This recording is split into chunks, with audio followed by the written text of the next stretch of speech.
So welcome to part 2 on this engine build. Just to summarize for those maybe who didn't catch the last one. This is a Rick Crawford short block that came just as a block, Wiseco forged pistons, Lunati forged H-beam rods, and Lunati forged crank.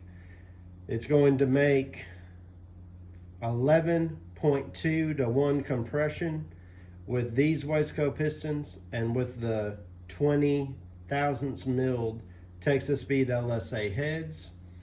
Also, that 4-inch stroke makes it a 416 cubic inch stroker.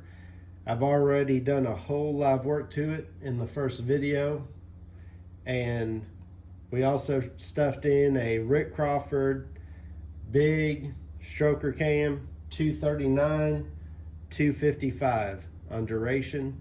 That's up from the Shigon cam, which was a 233, 248 on duration. So the next thing to do, now that I've got the heads assembled, is going to be to install all of the ARP studs, and then the LS9 head gaskets, and then the Texas Speed LSA heads. So let's get into it. First thing I've got to do is, since the studs were already on this engine, I've got to take every single stud, clean them off a bit, and break out the ARP assembly lube and start throwing them down the holes.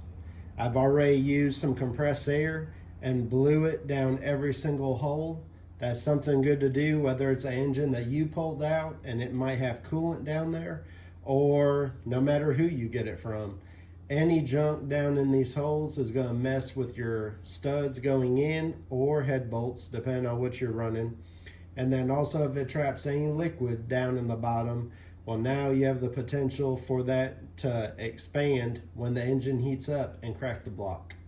So always run some compressed air down your holes before you start running down head bolts or head studs.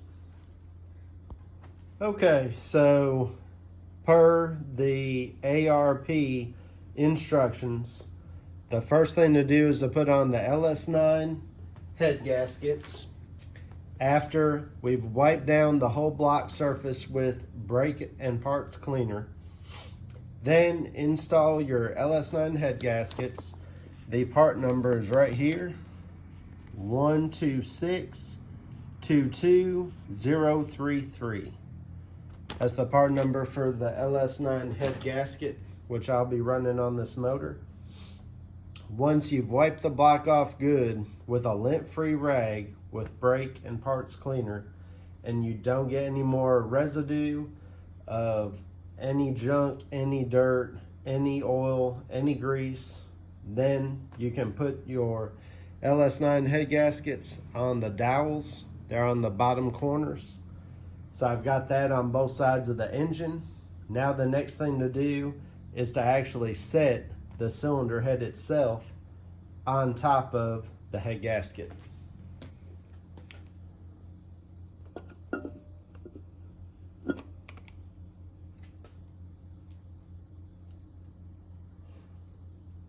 The cylinder head itself was already prepared just like the engine block was as well. So again, I wiped it down with brake and parts cleaner.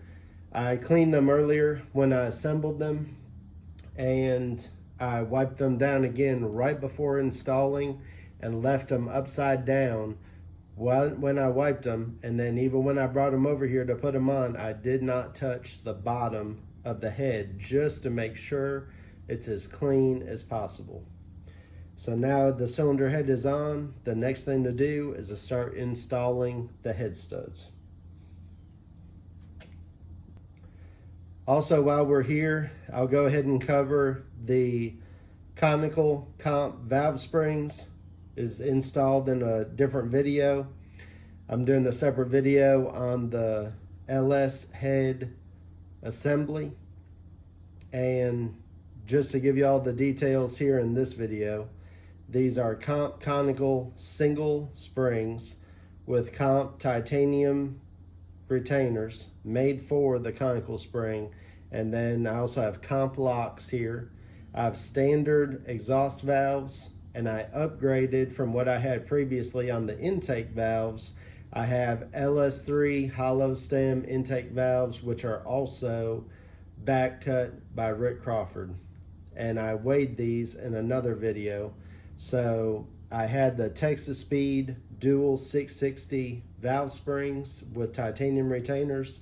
I weighed those versus the comp conical, and I went from 100 grams per spring and retainer weight down to 65 grams on each one. So I'm saving 35 grams on every single valve and spring combo just from the lighter spring and lighter retainer on the end of it. And then on the intake valve, I had standard intake valves which weighed 120 grams per intake valve, and now with the LS3 hollow stem intake valves, which were back cut by Rick Crawford, now they actually weigh 86 grams per intake valve. So I saved another 34 grams right there on every intake valve on top of what I saved on the valve. So a lot of valve train weight savings is going into this valve train here on this motor. All right, so the first thing to do on our head now that all the nuts and washers and studs are installed is to start torquing them down. The big nuts are 9/16 12 point, and then the small ones are 3/8 inch 12 point. Also, I'm gonna put up on the screen real quick the torque sequence and then also the torque specs. And I'll go ahead and do a round right here for y'all to see.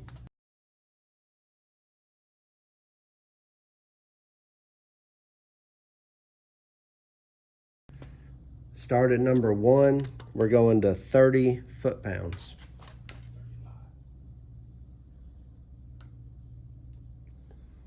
So starting on number 1, we're going to 35 foot-pounds.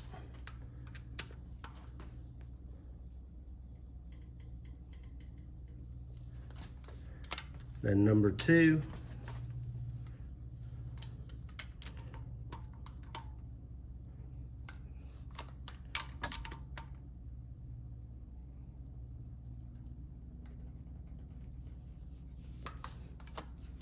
Now number 3.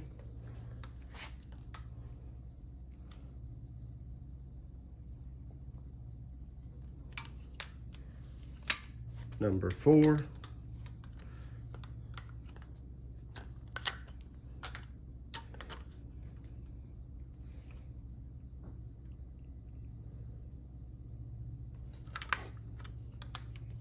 Number 5.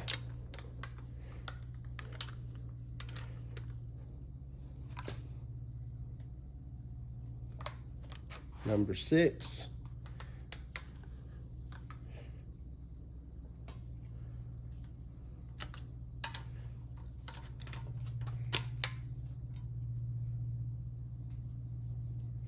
Number 7's right next to it.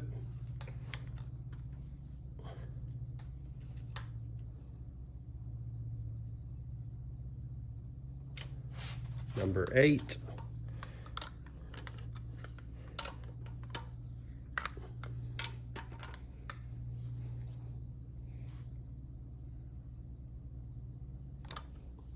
Number 9.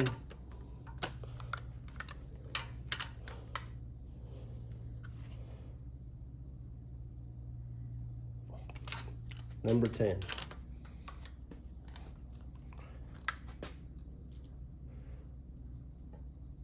There it is. So that's 35 foot-pounds. Now I have to make the same pass at 70 foot-pounds, and then the final pass is at 100 foot-pounds. And then you do the top 5 at 28 foot-pounds, and then your head is torqued down. So I'm gonna go ahead and make the 70 and the 100 foot-pound pass now, and the 28. All right, so the next thing that we're gonna assemble before we put push rods and also put rockers and everything up top is we're gonna go ahead and install the flex plate. You can get to the bolts on the engine stand, you're just gonna have to rotate it around. So we're going to install the Circle D Specialties flex plate. This is a 6-bolt billet flex plate, and this is a Lunati forged 4-inch stroke crank. So we're going to line up, as you see here, there's one hole not used for anything, and then you got your 6-bolt pattern, and then same thing on your flex plate. You've got one hole not used for anything, and then you've got your 6-bolt pattern. So we're just gonna put the flex plate up and in.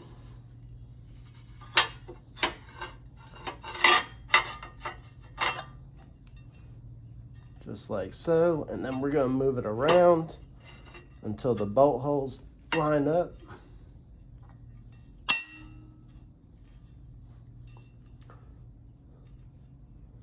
Just like that. And then now we're gonna put some ARP assembly lube on our ARP bolts and start them into the flex plate.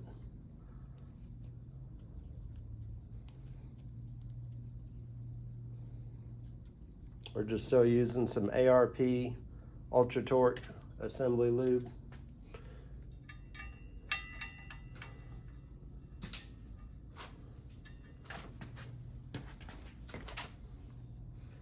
Go a little bit down. That's it. We're going to start them all in, and then we're going to torque them on down. On the Circle D Specialties flex plate, each ARP bolt, if you're using the ARP lube, is going to be 49 foot-pounds. And something I did to make it easy with it being on an engine stand is I did every other crisscrossing, and then using a liquid chalk marker, make a mark as you get one done. So now the flex plate's on. So the next thing we're going to do is go back up top to the heads, and we're going to start dropping in push rods, getting ready for rockers after that. All right, so now we're dropping in push rods. I'm using Texas Speed and Performance 7.4 inch 0.080 wall 1-piece chromoly push rods. I'm using the 7.400 instead of 7.425 because the heads are milled 20 thousandths. I'm simply taking the assembly grease that I showed in the other video, dabbing some on the end of the push rod, and then dropping it in.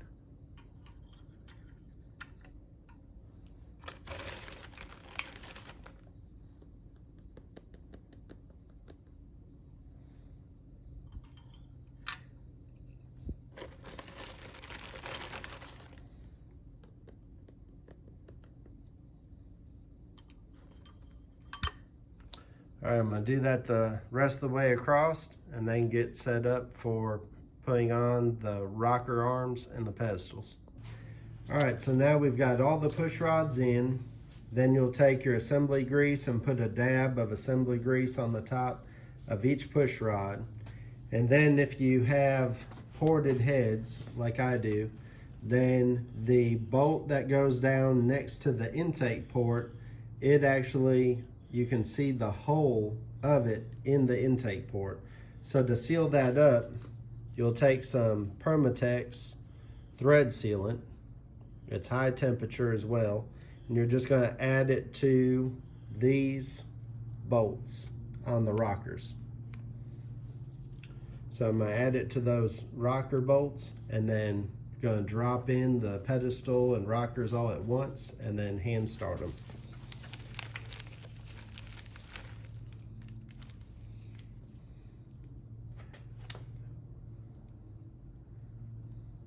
Okay.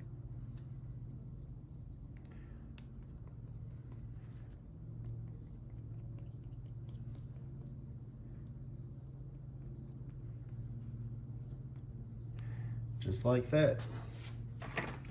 I'm going to drop them in.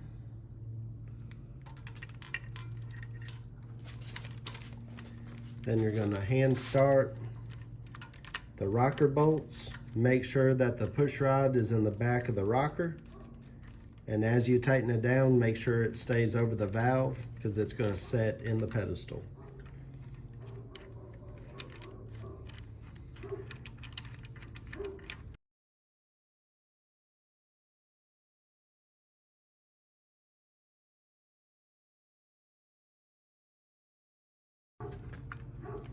So once you've run them all down by hand, we're going to torque these down to 22 foot-pounds on each bolt.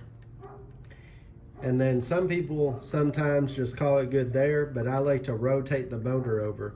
So rotate the motor to where you have a set on a cylinder to where neither has any pressure on it, and then double check that 22 foot-pounds. So that's what I'm going to do next. Torque them down to 22 foot-pounds, and then rotate the motor and double check it on each of them.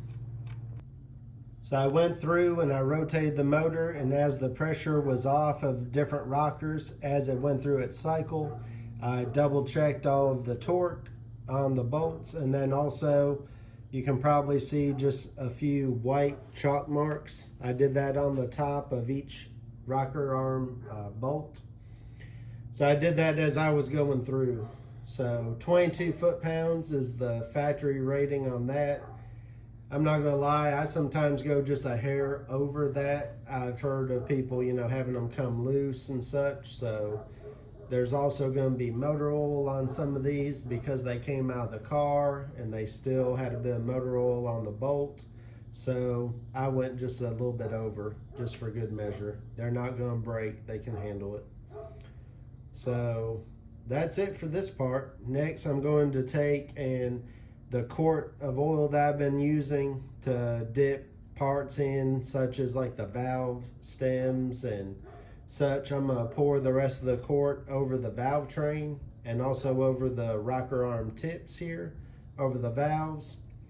You can dab some grease across them if you'd like to. Again, all these parts have oil still on them from before. I just wiped off some of the dirt and grime off of them just to clean them up a little bit. So now I'm gonna put on the valve covers. So now I've added that oil that I was talking about that I was gonna pour over the rockers.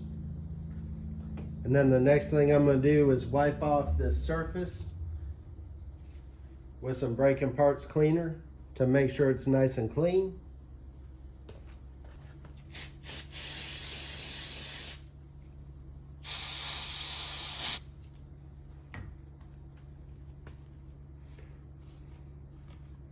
The rag might look a little bit dirty, but it's not. It's just a microfiber, old microfiber towel that has some lint and stuff stuck in it. Okay.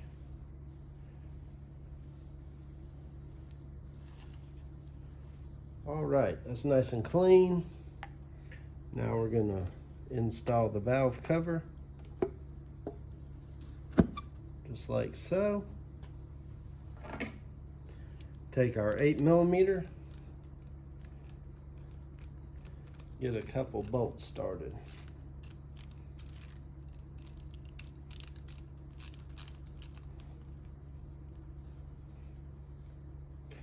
Again, just like lots of other things, start from the center, work your way out.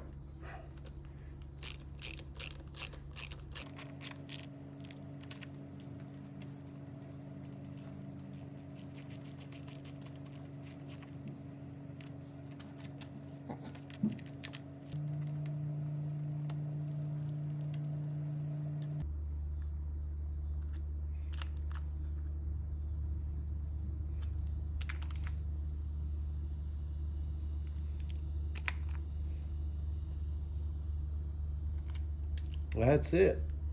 It's on there nice and tight. I'm going to install the other one. Now it's time to start installing some of the front accessory drive. So the next thing is going to be the supercharger tensioner pulley. It utilizes the top 2 bolts on the passenger side head. They're both 15 millimeter.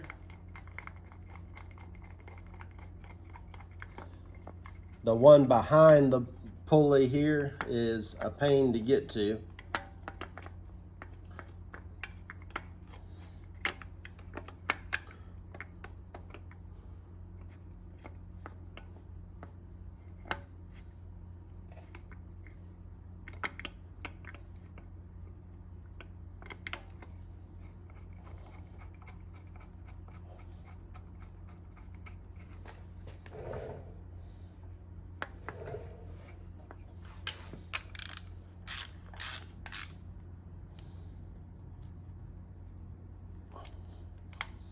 You can't even get a deep socket onto it. Have to do it with a wrench or a short socket.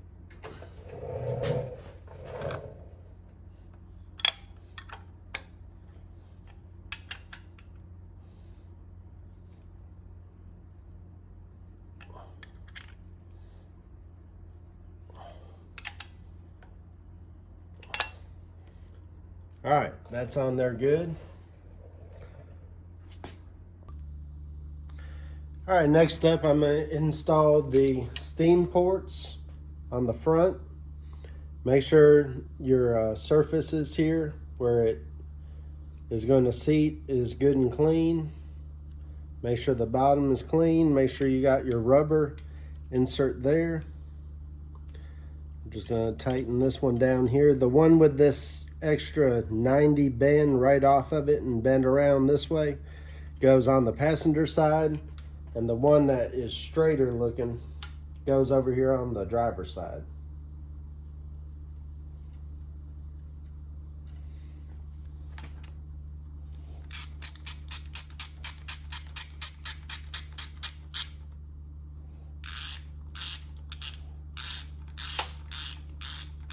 I also blew a little bit of compressed air through the steam port piping, and I blew it this direction and the other direction just to make sure it was good and clear.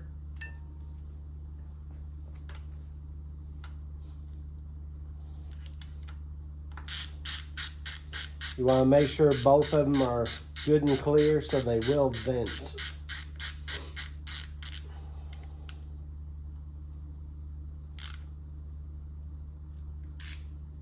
Okay, both of those are installed. So this concludes part 3 of this long block build. We took it all the way from a short block in part 1 and took it all the way to a long block here at the end of part 3, and even added a couple accessory things. I hope y'all enjoyed the video. Please like, subscribe, and comment. Let me know what y'all think. I hope y'all enjoyed it.